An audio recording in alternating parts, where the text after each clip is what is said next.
You will hear a man telephoning a friend to find out about their local public library.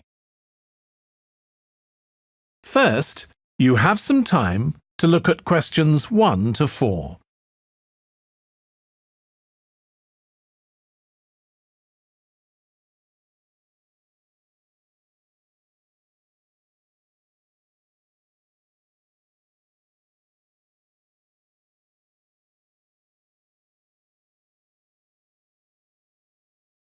You will see that there is an example that has been done for you.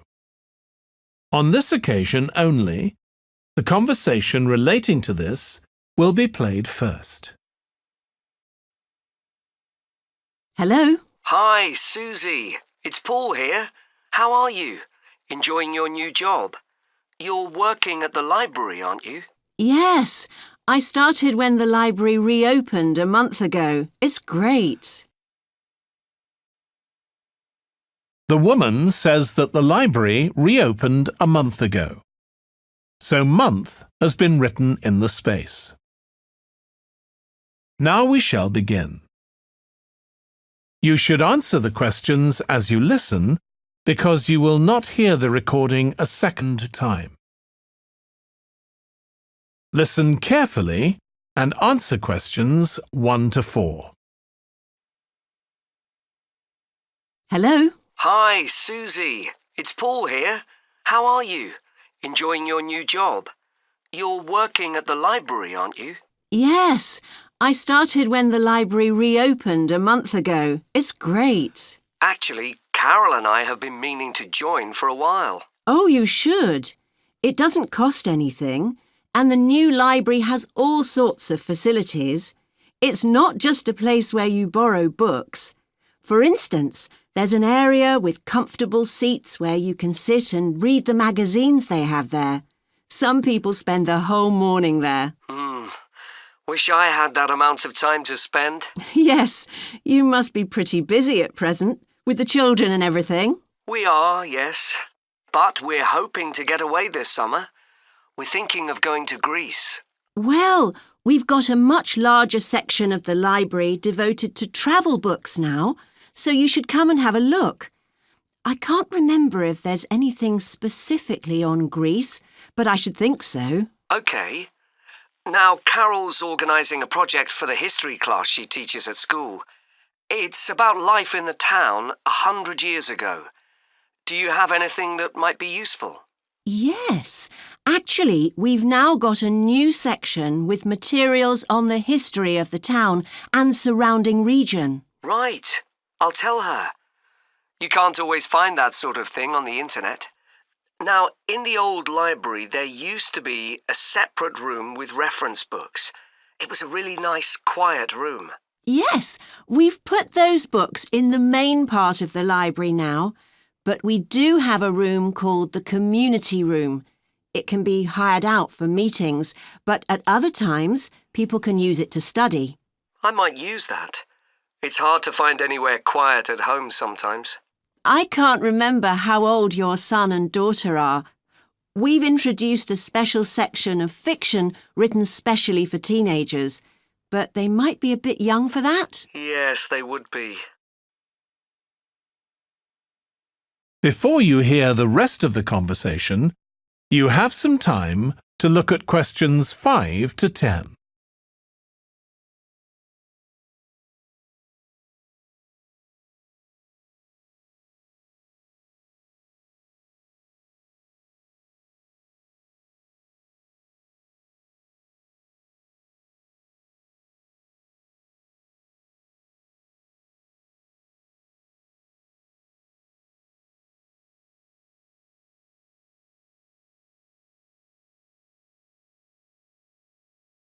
Now listen and answer questions 5 to 10. Well, we do have lots of activities for younger children. Yes? For example, we have a science club. At the next meeting, they're going to be doing experiments with stuff that everyone has in the kitchen, sugar and flour and so on. They might be interested, yes. And we have a competition for children called Reading Challenge. That doesn't begin until after the end of term. They have to read 6 books and they get a certificate if they manage it. So that gives them something to do while they're on holiday, instead of getting bored. That's the idea. And there's special activities for adults too. On Friday, we have a local author called Tanya Streep, who's going to be talking about her new novel. It's called Catch the Mouse, and she based the story on a crime that actually took place here years ago. Right.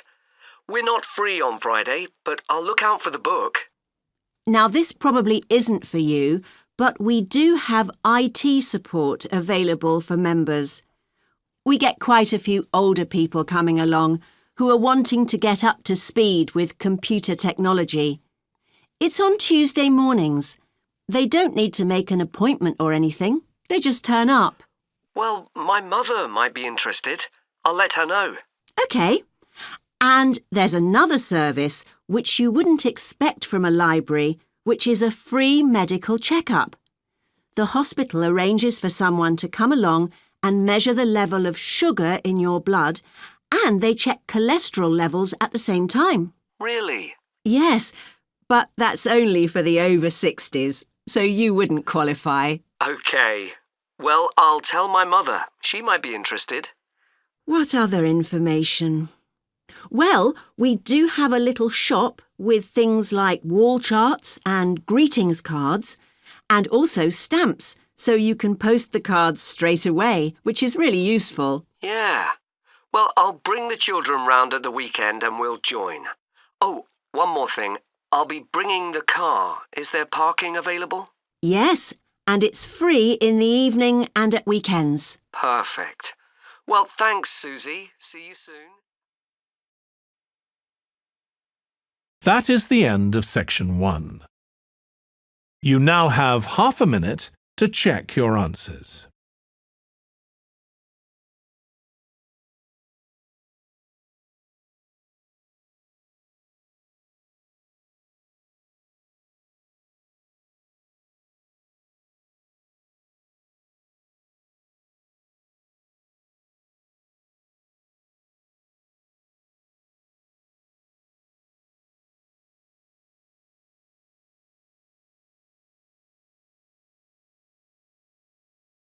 Now turn to section 2.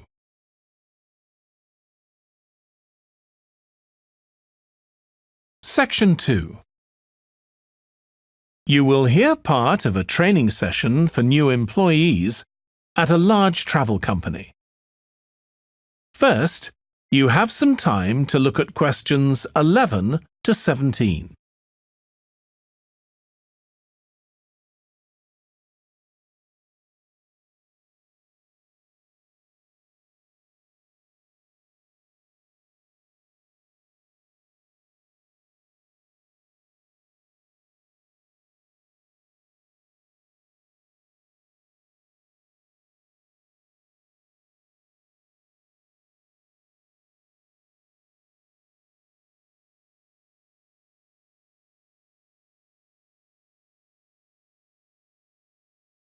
Now listen carefully and answer questions 11 to 17.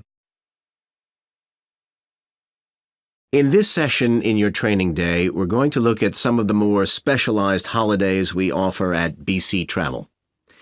Now, the travel business is very competitive, and it's important to be aware of how the market's changing and developing. In terms of age groups, the over 65s are an important market, and one that's increasing steadily year on year.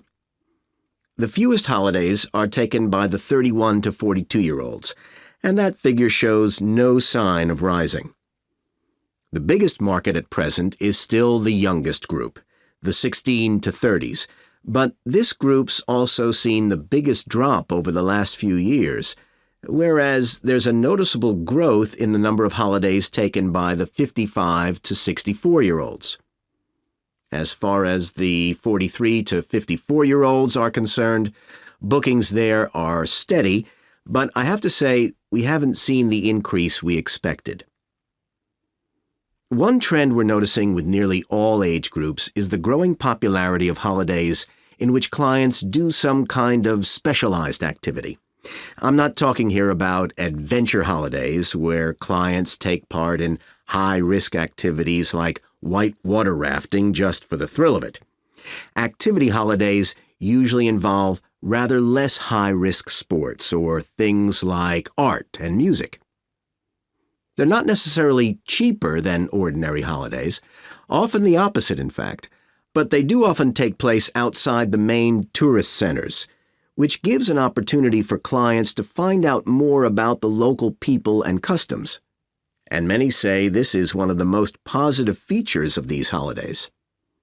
Of course, they offer the chance to develop a new skill or talent, but clients often say that more than this, it's the chance to create lasting relationships with other like-minded people. That's the main draw. Let me give you some examples of BC travel activity holidays. Our painting holidays take place in 4 different centers in France and Italy, and they're very popular with clients of all abilities from beginners onwards. We've got an excellent team of artists to lead the classes. Some of them have been with us from the start, and 5 additional ones will be joining us this year so that we can offer a greater number of classes in each center.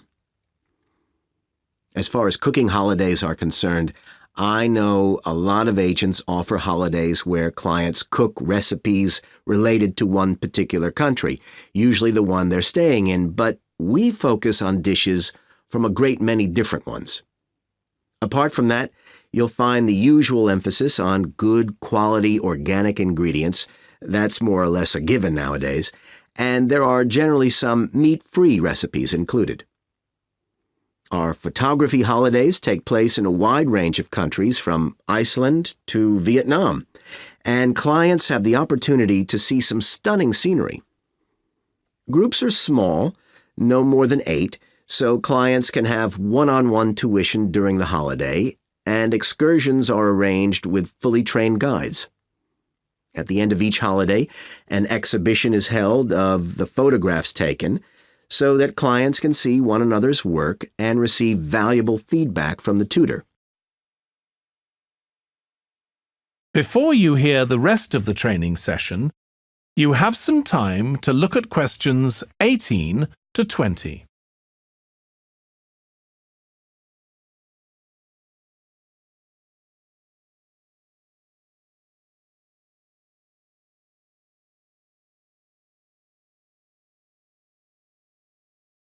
Now listen and answer questions 18 to 20. Finally, let me tell you about our fitness holidays. In Ireland and Italy, we run one-week general fitness classes for all ages and levels of fitness. Clients start the course with a consultation with a trainer, and together they draw up an individual program. As well as improving general fitness, clients find that they end up losing much of the stress they've built up in their daily lives. In Greece, we have a 2-week holiday for clients who want to do something about their weight.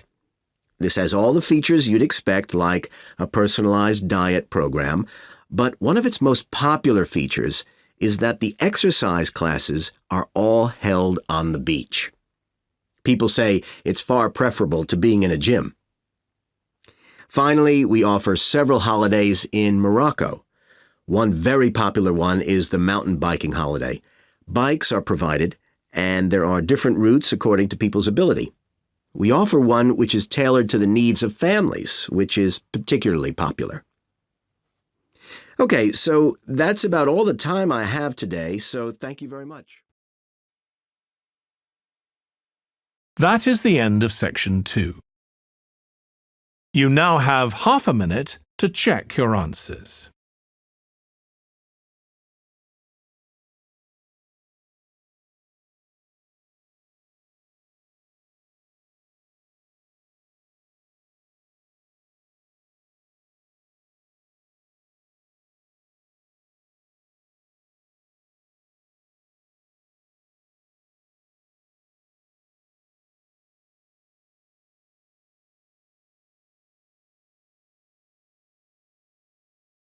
Now turn to Section 3.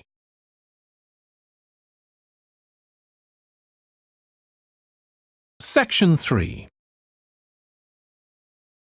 You will hear two tourism students, called Natalie and Dave, talking about the tourism case study they are doing. First, you have some time to look at questions 21 to 26.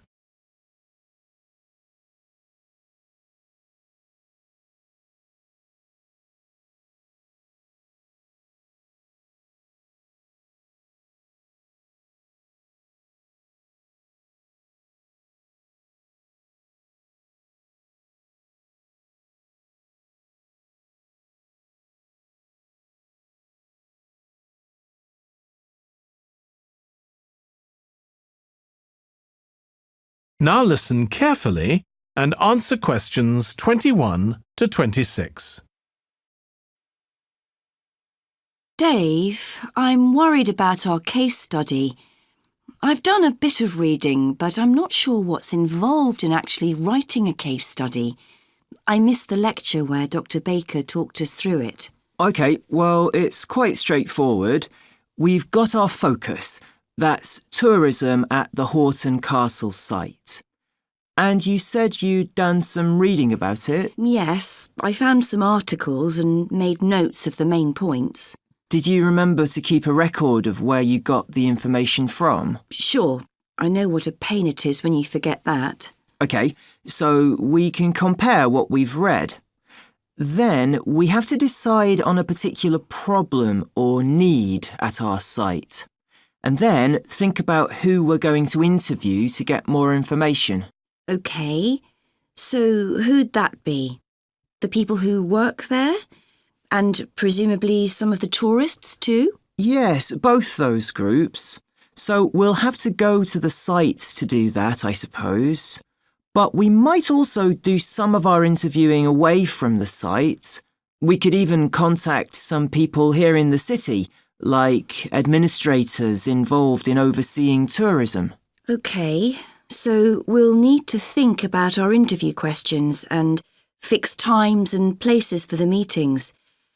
It's all going to take a lot of time. And if we can, we should ask our interviewees if they can bring along some numerical data that we can add to support our findings. And photographs? I think we have plenty of those already. But Dr. Baker also said we have to establish with our interviewees whether we can identify them in our case study or whether they want to be anonymous. Oh, I wouldn't have thought of that. OK, once we've got all this information, I suppose we have to analyse it. Yes, put it all together and choose what's relevant to the problem we're focusing on and analyse that carefully to find out if we can identify any trends or regularities there. That's the main thing at this stage, rather than concentrating on details or lots of facts. OK, and then once we've analysed that, what next? Well, then we need to think about what we do with the data we've selected to make it as clear as possible to our readers. Things like graphs or tables or charts. Right. Then the case study itself is mostly quite standard. We begin by presenting the problem and giving some background, then go through the main sections. But the thing that surprised me is that in a normal report, we'd end with some suggestions to deal with the problem or need we identified. But in a case study, we end up with a question or a series of questions to our readers, and they decide what ought to be done. Oh, I hadn't realised that. Before you hear the rest of the discussion, you have some time to look at questions 27 to 30.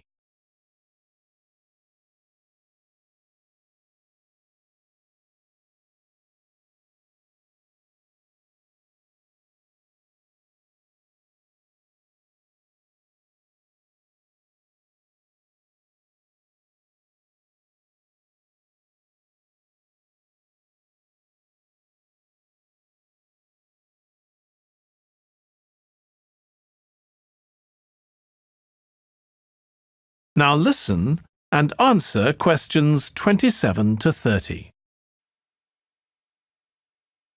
So, basically, the problem we're addressing in our case study of the Horton Castle site is why so few tourists are visiting it. And we'll find out more from our interviews, but I did find one report on the internet that suggested that one reason might be because, as far as transport goes, access is difficult. I read that too, but that report was actually written 10 years ago when the road there was really bad, but that's been improved now. And I think there's plenty of fascinating stuff there for a really good day out, but you'd never realise it from the castle website. Maybe that's the problem. Yes, it's really dry and boring. I read somewhere a suggestion that what the castle needs is a visitor centre. So we could have a look for some information about that on the internet. What would we need to know? Well, who'd use it for a start? It'd be good to know what categories the visitors fell into too, like school parties or retired people. But I think we'd have to talk to staff to get that information. OK, and as we're thinking of suggesting a visitor centre, we'd also have to look at potential problems. I mean, obviously it wouldn't be cheap to set up. No, but it could be a really good investment. And as it's on a historical site, it'd need to get special planning permission, I expect. That might be hard. Right, especially as the only possible place for it would be at the entrance, and that's right in front of the castle. But it could be a good thing for the town of Horton. At present, it's a bit of a ghost town. Once they've left school and got any skills or qualifications, the young people all get out as fast as they can to get jobs in the city, and the only people left are children and those who've retired. Right. Something else we could investigate would be the potential damage that tourists might cause to the castle site. I mean, their environmental impact. At present, the tourists can just wander around wherever they want. But if numbers increase, there might have to be some restrictions, like sticking to marked ways. And there'd need to be guides and wardens around to make sure these are enforced. Yes, we could look at that too. OK, well, we've certainly managed... That is the end of section 3. You now have half a minute to check your answers.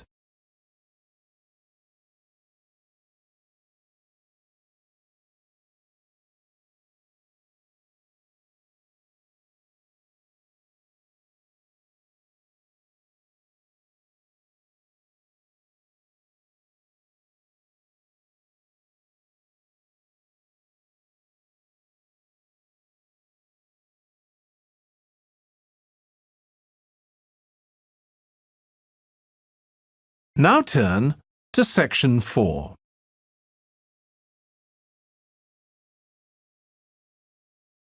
Section 4. You will hear a lecturer on an environmental studies course discussing how birds are affected by environmental change. First, you have some time to look at questions 31 to 40.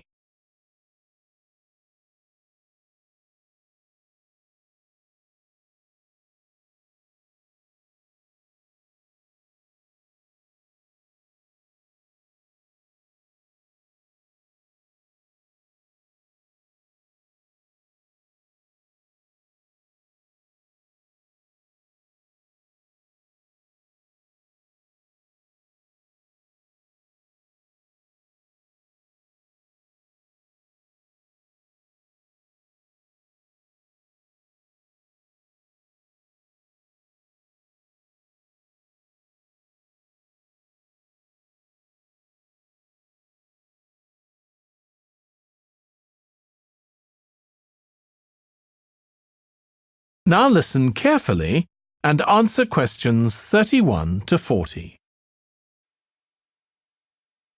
OK, so we've been looking at how man-made changes in our environment can affect wildlife.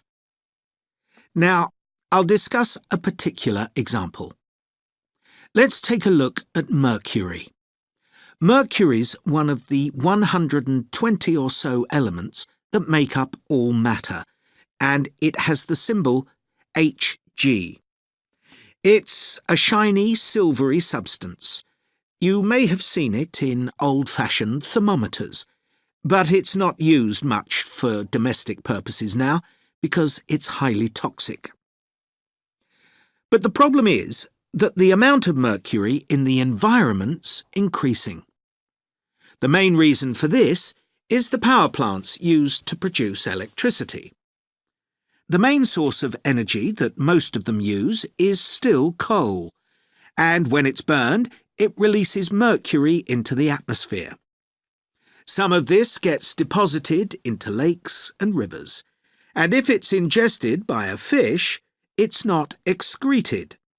It stays in the fish's body, and it enters the food chain. So, it's been known for some time that birds which eat fish may be affected. But what wasn't known until quite recently is that those that eat insects can also be affected. So, a woman called Claire Varian Ramos is doing some research on how this is affecting birds.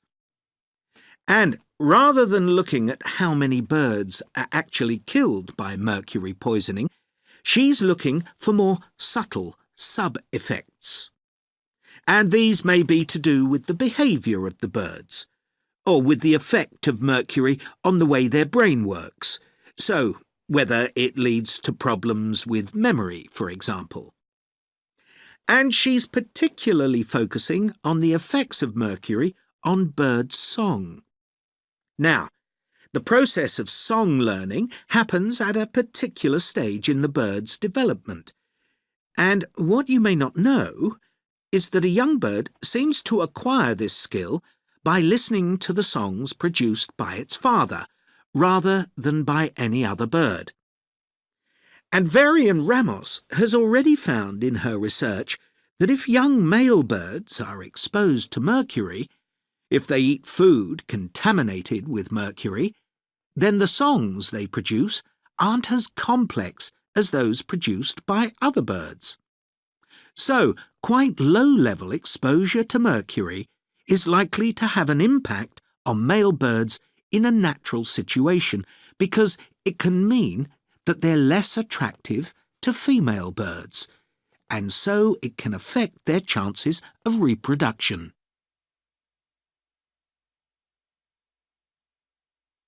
Now, the way she's carrying out this research is worth thinking about.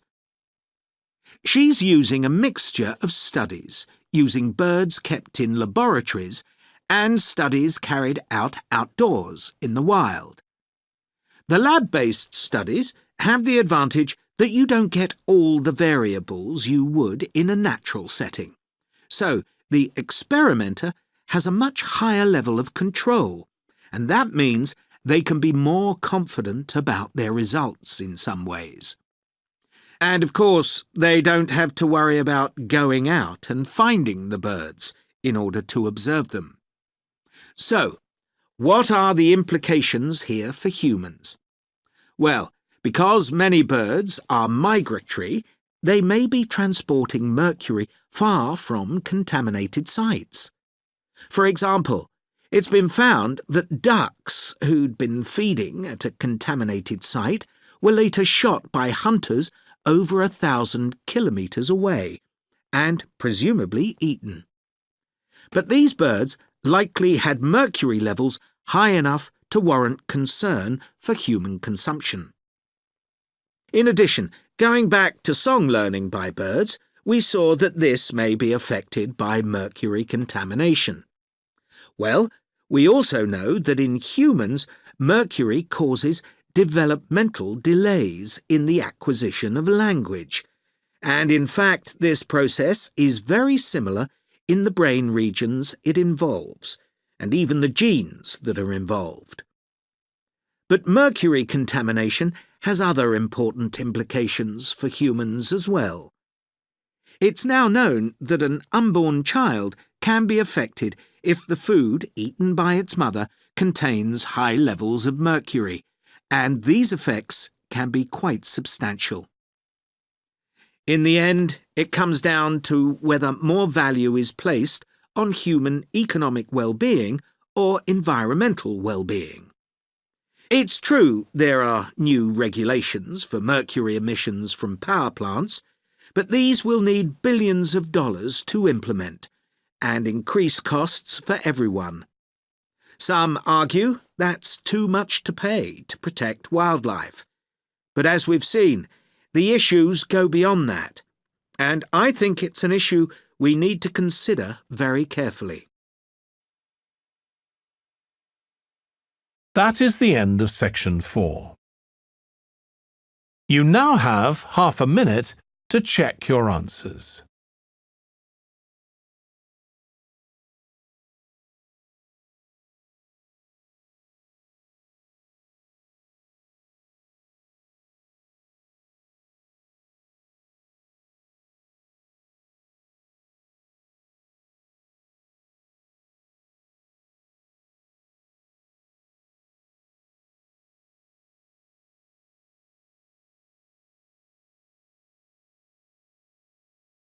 That is the end of the listening test. In the IELTS test, you would now have 10 minutes to transfer your answers to the answer sheet.